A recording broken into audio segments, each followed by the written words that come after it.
be talking about what is desirability as we define it in our research lab, how specifically we study it, and go over some familiar examples, and then look at how we put this theory into practice in creating a new game that's called Chef League that's launching very soon. It's exciting. All right, so what is desirability? If you look at this can, oh, what did that sound? Desirability is, oh, we've got to listen to it one more time. It's about expectation and anticipation that an experience will be all that we hope, or at least what we hope, and maybe even exceed those expectations. And this, if you saw this can after hearing that sound, maybe your desirability, your desire for that can, whatever the beverage is, might go down a little bit. That's followed by an emotional appraisal of reality, of the real experience that we encounter after that moment of anticipation. So if the liquid that you find after you see this, hear this sound and open a can is this chick beer, maybe that's what you were really looking for, and you evaluate and appraise that as positively. But maybe you were pretty excited to get Fat Tire beer or something like that. You'd be more excited if that's what you get. Or maybe that sound was making you think of soda, and Coca-Cola might be what you want. So a simple model that we can use is along the y-axis there is a person's point of view. So that's their sensory anticipation, their values-driven or signaling anticipation, and their emotional anticipation. And we can have that first sound that we hear of the can, and then we see, yep, it's a can. So if you were thinking of something that comes in a bottle, maybe the can changes that. And so depending on which one of these people you are, hoping for Fat Tire, hoping for chick beer, or hoping for Coke, this is going to play out differently for you. Right? The people who got Fat Tire in the can, or the people who at the top of this are going to appraise that experience most positively of the others. All right, but the reality is that desirability and studying it is complex. So it differs by people, it differs from novice to expert, it's always changing. Brands often get blindsided because of confirmation bias and invest in listening to how it is changing over time. I don't know if you're a fan of the Dos Equis ads, but this says, he gave his father the talk, and it says, can you get Facebook on this thing? And I thought they were clever ads. So how do we study desirability conceptually? From our point of view, we're looking at it related to language and related to learning. So I want you all to think of a song that you recently came across that you heard and you liked. Just get a song in your head. Think about that. Everybody has one? Something? All right. And then I want you to try to articulate again in your head why you like that song specifically. So for most of us, we notice things that we like or dislike, but we actually kind of struggle to describe them very effectively. So you might be, I don't know, you might be into Cardi B or this latest Lady Gaga, Bradley Cooper song, any of these, but we're trying an experience, we're noticing, we're liking it, but we're not doing this next step, which is being able to know all of the labels that effectively describe why we like that thing and enable us to find more of that thing efficiently. I'm interested in this for a second reason, which was related to how people advance in creativity. So at the bottom of this triangle, we have a little mini creativity. That's when you're able to be creative for you. So like maybe you put coconut milk in your coffee. That's the first time you've ever done that. That's creative for you, but it's not actually that creative, broadly speaking. Middle creativity is when you're creative in your domain, and big creativity is really often what we're talking about when we talk about innovation and groundbreaking products.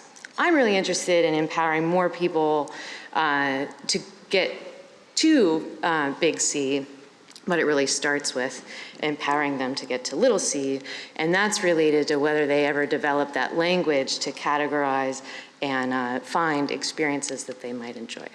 So most of us really instinctively evaluate what we like or dislike without learning to articulate why. And I study what people mean when they like or dislike something, even when they lack the language of describing what they mean. And part of how I do this is by looking at people who go further than that. So there are some people who go further and they develop a desirability point of view that they can articulate. So we go back to the song that you're thinking and how you tried to describe it in your head.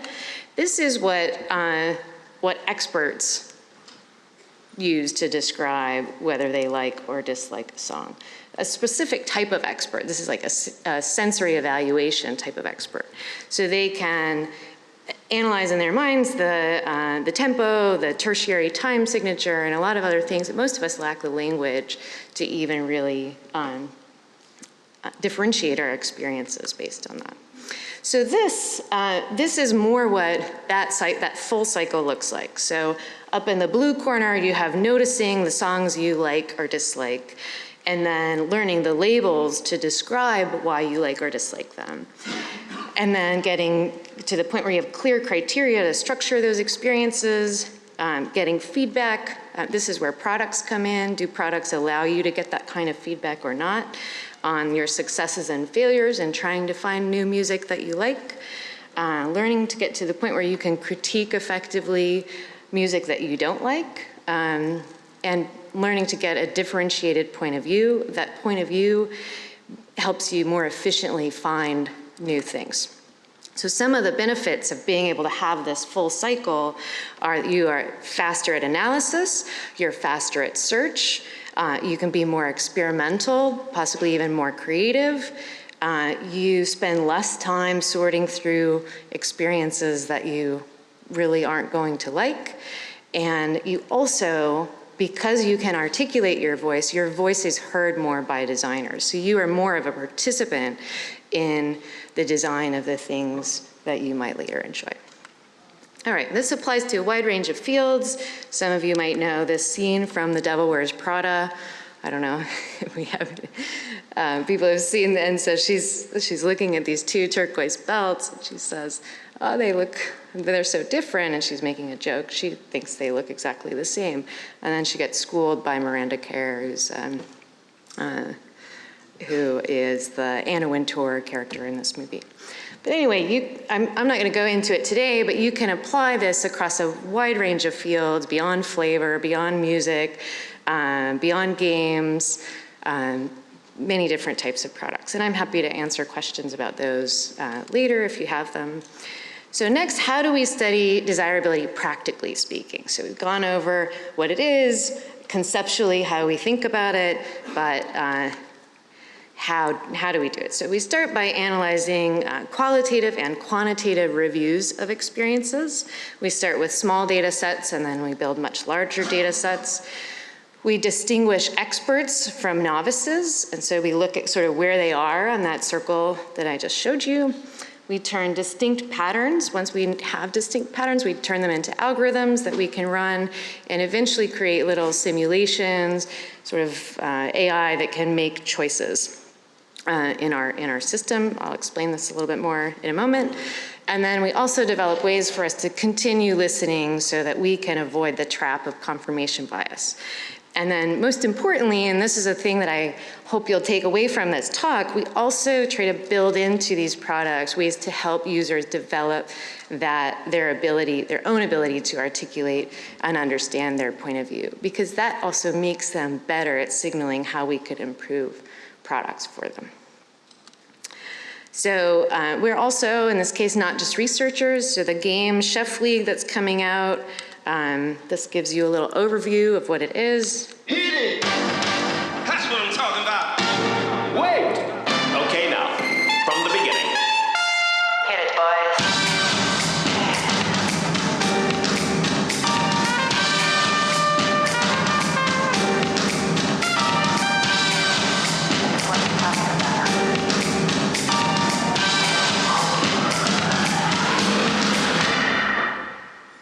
So in this case, this game is meant to be fun first, but the more that you play it, you also learn from the chefs that we have built into the game. There real chefs, and there are little chef AIs that are based on the data that I'll walk you through here. So this game is also very personal to me in the sense that this is not funded by grants or anything else. It's taken me 3 years to build it. It's been brutal, but it's so fun. And 3 years in, we're on pre-order in the App Store right now, and I still play it. And I think that is kind of amazing, because you all know how exhausting it is to make a game. But I really love reality chef shows, but I'm also a pretty introverted, shy person, and I don't want to be on reality TV. So I thought that it could be sort of interesting to learn from these in a game, and like, could you beat Bobby Flay every day, you know, on your phone, sort of privately? And so it took the first couple of years to build the data for this, and then it took the last year to build the game. So it starts back in 2015 with this flavor genome project. And so we started categorizing how food tastes to humans, which is actually the poorest data that we have on flavor. So we have a lot of data on distribution of food and beverage items. We have a lot of, and very rapidly accelerating scientific data on flavor compounds that are in different things, but we don't have a lot of data on how food tastes to people and the diversity of palates that we have. And so we started looking into that and linking it to emotion and culture, cultural associations that people have. And then we went into the small scale data development. So this is qualitative and quantitative reviews with real chefs. We were really focused on how they, like, did they like something or not, and how they described it. So let me give you an example of what a helpful articulation versus a non-helpful one. So a non-helpful review is, that was gross. Like, it doesn't give us very much information about what is wrong with the item or how it might be improved.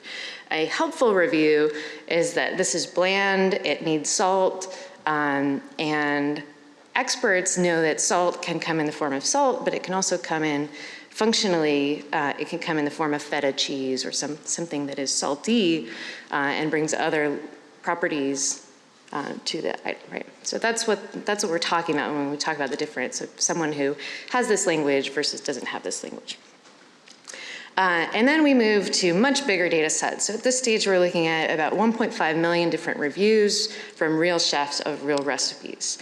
We begin to be able to differentiate people just based on the language that they use, by expertise, and by degree of experimentation. So we also know, did they make a thing? So the experimentation is being done that way.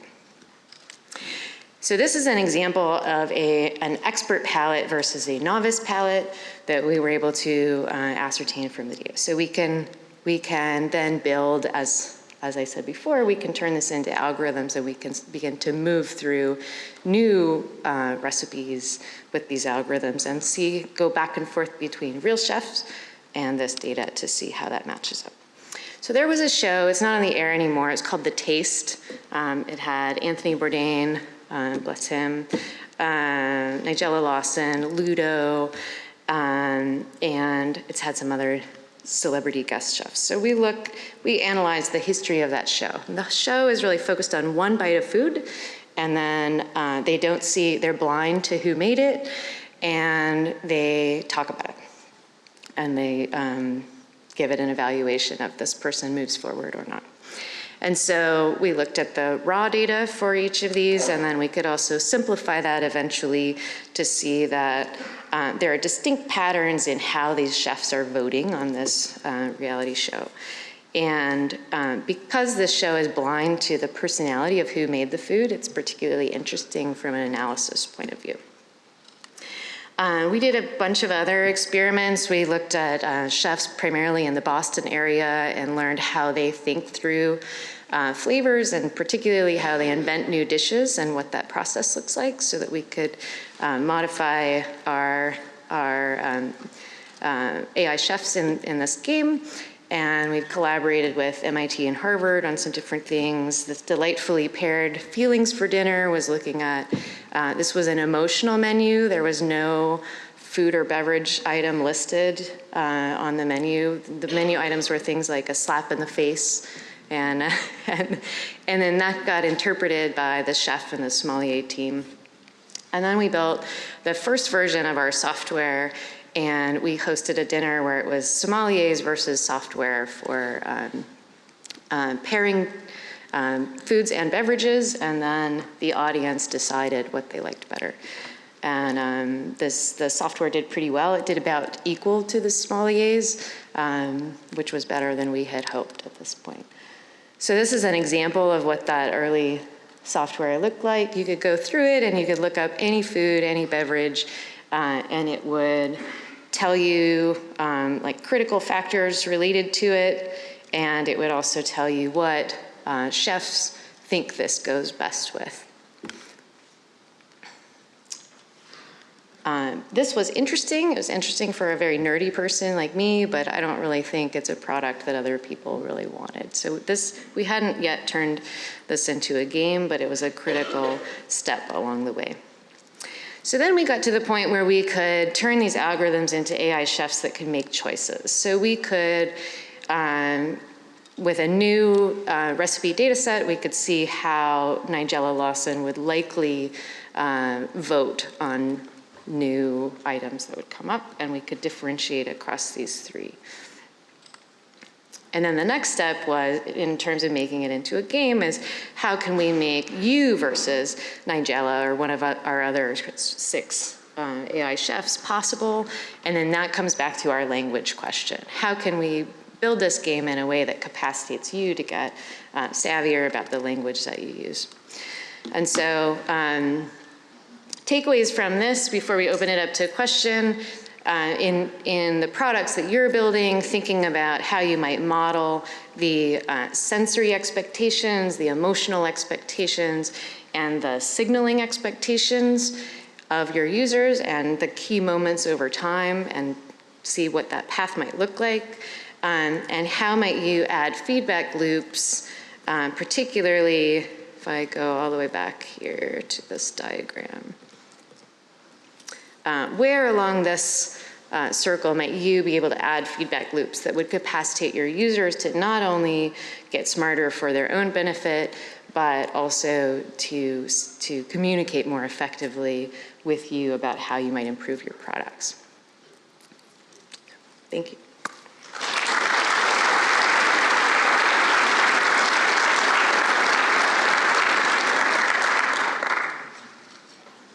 Happy to take questions if people have questions.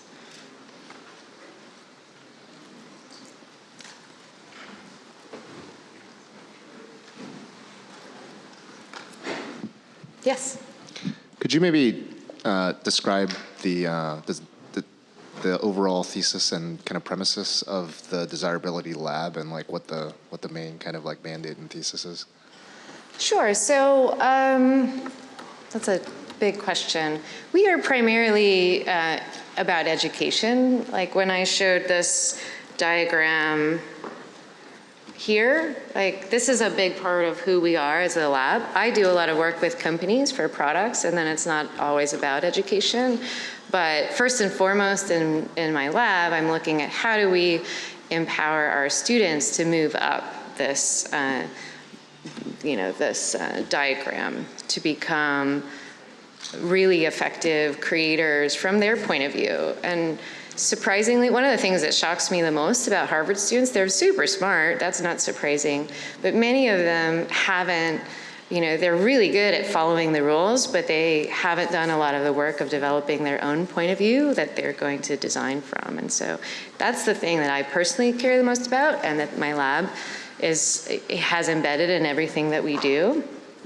And then I think to do that effectively, it takes us into some of these other spaces that we talked about. Like I need to be able to take them through this cycle for themselves, and it needs to be open to being around their interests.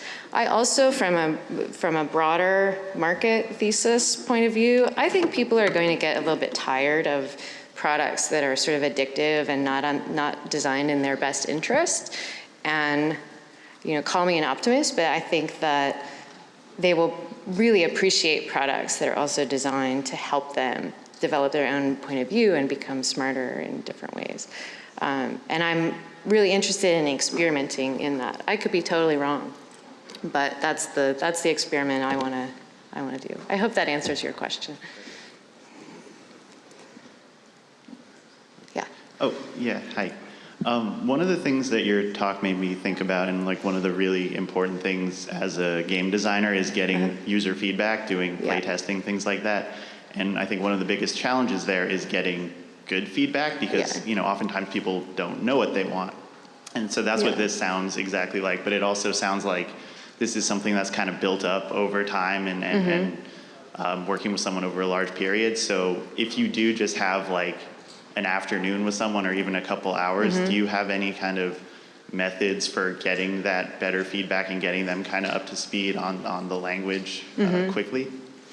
Yeah, I guess, I mean, you're like talking about a little experiment design, right? And so you would have your upfront explanation of what the key terms that we're going to be looking at in this period of time might be, right?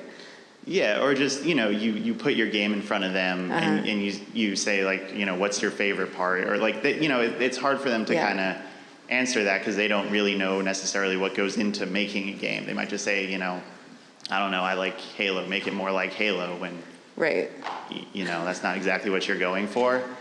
Yeah, it's a hard problem, especially in the time frame that you're talking about. I empathize with that. I think, because you also want the unadulterated feedback, right? Yeah. So the way that we would usually do that, we don't do a lot of specifically the frame that you're talking about, but we would do the normal first part, and then we would have probably some worksheets that have terms on them that are key terms that we're trying to like.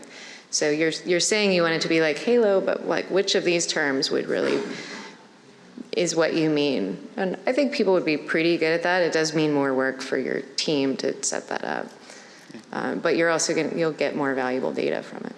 Cool, thank you. Yeah, and then like the broader picture is how do we educate them in school, maybe even so that they're coming out with those that better terminology. Yeah, yeah. I don't know how this goes. Yes, please. Hi. I wanted to say, as a Ravenclaw, I'm incredibly delighted that you would work towards making games to help people learn, because that is totally up my alley. But my question was, a lot of times when I talk colloquially, informally to people, coworkers, about games, as a designer, it really interests me what they like about it. But they have a tendency to sort of poach vocabulary from reviews and things like that in a way that doesn't genuinely express their own idea. They're just sort of mimicking what they read or heard through YouTube or Metacritic or things like that. Would you have any way to approach that so that you could get more personal and authentic feedback from them? And these are users or designers on your team? Users. I mean, I think it's probably a little bit of a similar answer to the last question. First of all, it's very common that people do that, and what he was talking about as well, that is normal. Like the people who manage to get this full cycle are not normal. They're very, very rare. But that's why like these two brown bits, those are the bits that I think are, realistically achievable, where people could over time learn more of the terms, and that we could be building products that give some feedback loops that give them the terms for what they're experiencing and evaluating. So some of this I think you can do inside of a game. So I don't have it showing up here, but inside Chef League there are these ingredient challenges, and so it's like, do you know what a strawberry really tastes like? And most people don't. They're up in the notice things you like. They know if they like or dislike strawberries. But we then give them this little quiz where they have to move along sliders, how acidic is it, how bitter is it? And the reason we're doing that is to give them the vocabulary and to get them to pay attention to those differences. So I don't know if you have the opportunity to build a little bit of that into your game in some way. I'll see if I can. Yeah, and if not, I would give the same answer as before. How can you, in your user testing, expose them to the terms that might more effectively describe their experience? No, I appreciate it. Thank you. Yeah, thank you. Some of this also you can do automatically. So like in songs, you know that they like or dislike this song. You don't need to ask them about the tempo. You can figure all of that out on your own. Yeah, which is what Echo Nest did, and Echo Nest was bought by Spotify for $100 million. So there's some value to getting this right. Yes. Cool. Yeah. Thanks for giving this talk. Yeah. So in the trailer for Chef League, it looks like you are asking potential users in the future to parse a lot of data and like assign a lot of variables, and there are a bunch of sliders I saw that they're going to match out the acidity and things. I was just curious if you could talk a little bit about the UX that went into not overwhelming your users with all the stuff that you're asking them to consider when they're sort of playing through these challenges. Sure. I mean, that video is like on ultra speed, right, to get into the 30-second window that the App Store requires. But yeah, they're all voluntary challenges. So the ingredient challenges where you're moving sliders are really kind of practice challenges. So that's only the users who want to do that are going to do that. The really fun challenges are where you're competing against chefs and our little chef AIs. And those are to fix recipes. And all you do is pick up flavor to fix it. So you don't have to move any sliders or anything. But it's a really good point. So how do you make it really easy for people to pick up the game? And we've tried our best to do that. I mean, the market will tell us soon when we drop it. Sure. Okay. Thank you. Yeah. Please. Okay. Hi. So I had a question more about on the disliking end of it. How do you educate people that might be on the undesirable scale of things? Basically what the concrete example that I was thinking of is often gamers are reacting to things in games without being educated about the issues that propel those changes. So things like social issues or like representation or things like that. When gamers are reacting to things and they're not educated about why those choices were made, and they see it at a very surface level, and they feel like it's I don't know what their problem is, but so how do you educate? Are there any techniques for breaking the barrier of dislike into education? Yeah, I want to spend a little bit more time with your question. Let me go back to this diagram here. So, I mean, I think there's a difference between educating a user and empowering them to use the more accurate description of their experience, right? And on that far side, you have what are their expectations? So it's key for you to get a sense of what is the expectation of this user, that you are then presenting something to them that they're disliking. And it's violating their expectations somehow. The value is in really getting to that expectation, because it may be that their expectation can be aligned with what you're trying to do. But the way it's happening, you're assuming what they're saying, and they don't have the language to more effectively articulate what they're saying. So this is hard to fill in, but I think that is ultimately your goal, is to see what are these people hoping for in terms of the sensory experience, in terms of when I say signaling experience, what that really is, it's related to meaning and value. So they might have a fundamental belief about what a type of game should allow them to do. And that's a value that is coming into this simple diagram, and you're somehow violating that. And as long as that is still happening, you're still going to have tension there. But it may be that there's a way to unlock that. I hope that's helpful. Feel free to follow up after if you want more detail for that. Yeah, thanks so much. Yes? So, hello, and thank you for the talk.